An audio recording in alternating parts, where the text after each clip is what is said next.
Okay, in this video, we'll talk about CSS selectors.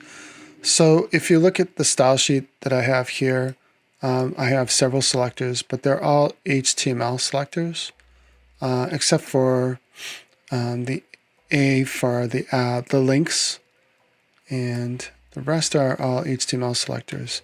And that's a good way to work. What I'm doing is I'm targeting these items, like the header, like main, like the image, but sometimes you want to distinguish what you're doing. So for example, I have, let's see, I have 3 sections with H2s, and in those sections with the H2s, they're all styled the same way. So I have just the section has a margin bottom, but there's no styling for each individual section. So let's say, for example, that I wanted the first section to have shirts be in a specific color, and then the second section for it to be in a different color, for the third section, etc. You can target different HTML elements by adding in classes or IDs. So there is no classes or IDs here now. So what we're going to do is we're going to add a class. And what a class is you're adding a selector class to an HTML element so that you can target it with CSS. And then an ID is a specific ID that gets applied to an HTML element. And an ID, the whole idea of what an ID is for unique situations that may arise for one particular item in your page. So the rule is classes can be used multiple times. I could create a class called blue, and I can apply it anywhere in my HTML structure that I want something to be blue. I should not do the same thing with IDs. IDs should be unique, and you want to hold those back for specific situations that are called for. So HTML selectors are really, really basic, right? So I have my section selectors is saying margin bottom 2M. Well, that's selecting every section that's on this page, and it's giving it a margin bottom of 2Ms. So that's going to apply to any section that I add to this page. If I look at the navigation, so in the navigation, I have a UL-LI padding right 20 pixels. So all of the LIs that are in this navigation are going to have 20 pixels after them. So that's a universal. If you want to adjust one of these, then you would need to add a class, or you might want to add an ID. Let's say that you had a page that had multiple navigation bars on them, and you're still using the same HTML structure, so you're using nav and UL. That's when you might want to use an ID to target those 2 different nav bars to style them differently. Okay, so let's look at classes, and then we'll apply a class, and then we'll style that class. So in my first section, I have shirts, and I'm just going to add a class here. Class equals, and then you can give it a name. Now the rule for the names is it can't start with a number, and it can't have spaces in it. The other thing is you can use dashes to separate terms, or you can use what's called camel case. So for this class name, I'm just going to keep it basic. I'm just going to call it shirts. So now I have a class, but notice that that class doesn't do anything. So I still have shirts, and it still has the basic appearance. Essentially, I don't have a style now. I'm not targeting the H2s in this document, and I'm not doing anything to the H2s. So they're going to have the default appearance.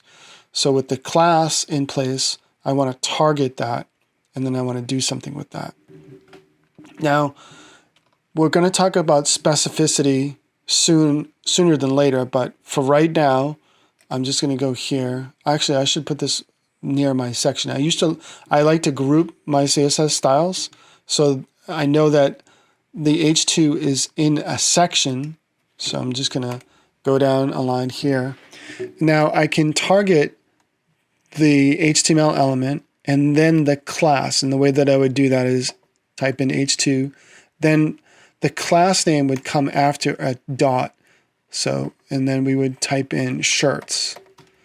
And what this means is that any H2 that has the class shirts on it will get this value. So whatever it is that we want to do here. So I'm going to do font dash size. I'm going to make this really big just so that we can see it. I'm going to make that 48 pixels. Now to check if the other H2s were affected, I'll just scroll down through here. And you see that the other H2s, they're not affected by this. So that class is specific, and I'm targeting just this H2 and just this shirt, shirts class. Okay. Now, if I wanted the other H2s to also be 48 pixels, I would put the same class, but that wouldn't make sense because we're using the class to target a specific section of our HTML. So you can come up with other classes. So for example, if I go to the second section, which is footwear, I'll put a class here equals footwear. And again, in my section, in my style sheet, I'm going to put h2.footwear. And I'm opening a set of curly braces, and in there I can put in a property. So let's say for whatever reason I want that one to be orange. Okay, so if I scroll down through here, that H2 is now orange. Okay, so I'm targeting that. Now, one thing that I want to show you is this is pretty specific. If I can be less specific and just take out the H2 and the style still holds. So why would we want to be more specific? Well, the reason why we'd want to be more specific is the more specific a style is, the more likely it's going to get applied in the right place. And this is a really strong rule that you need to follow. Because you could have a website that has multiple classes that are all over it, and styles can start conflicting with each other. You have user styles, you have your base styles, you have inline styles, you have all these different styles, and they're all competing if they have similar names. So for example, if I have footwear as a class and I applied it in a different section, or maybe I applied it in an article or in an aside, that could have the same style as the one in this section.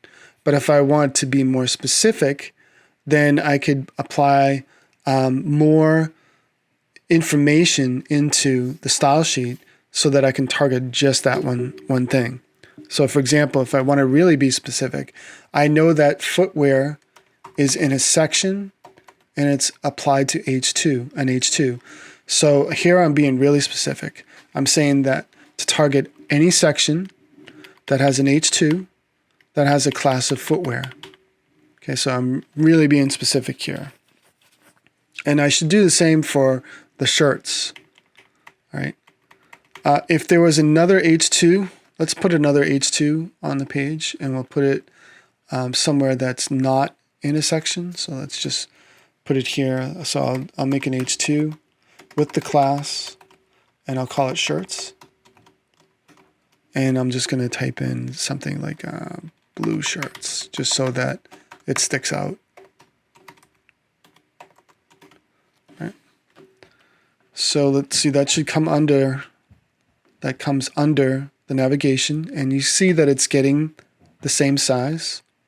So it's an H2, and it has shirts, the shirts class. So it's getting the same size. But if I were to change this to say section H2 shirts, notice what happens.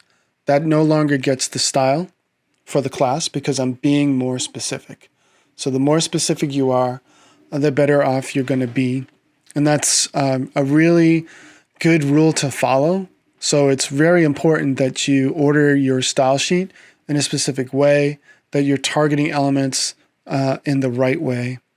And we'll talk more about specificity as we go. But so we have classes, and then we can talk about IDs at another time. But so if I want to target all the navigation, right now there's only one navigation here on this page. But like I said before, if there were two navigation bars on the page and I wanted to differentiate between the two, then I can add an ID. And an ID would be like this. So I would say ID equals, and I'll call this nav bar. So now this has a unique identifier, and that's what ID means, really. It's an identifier, and it's called navbar. And I wouldn't want this ID to be applied to anything else, because all those styles that are applied for the ID would be applied to multiple places, and you don't want that. It should be in a unique scenario that you put IDs in. So hopefully that makes sense. We can target HTML elements, we can target classes, and we can target IDs. And those are generally how you do things. And the more specific you are, the more you're going to be able to target elements and style them well.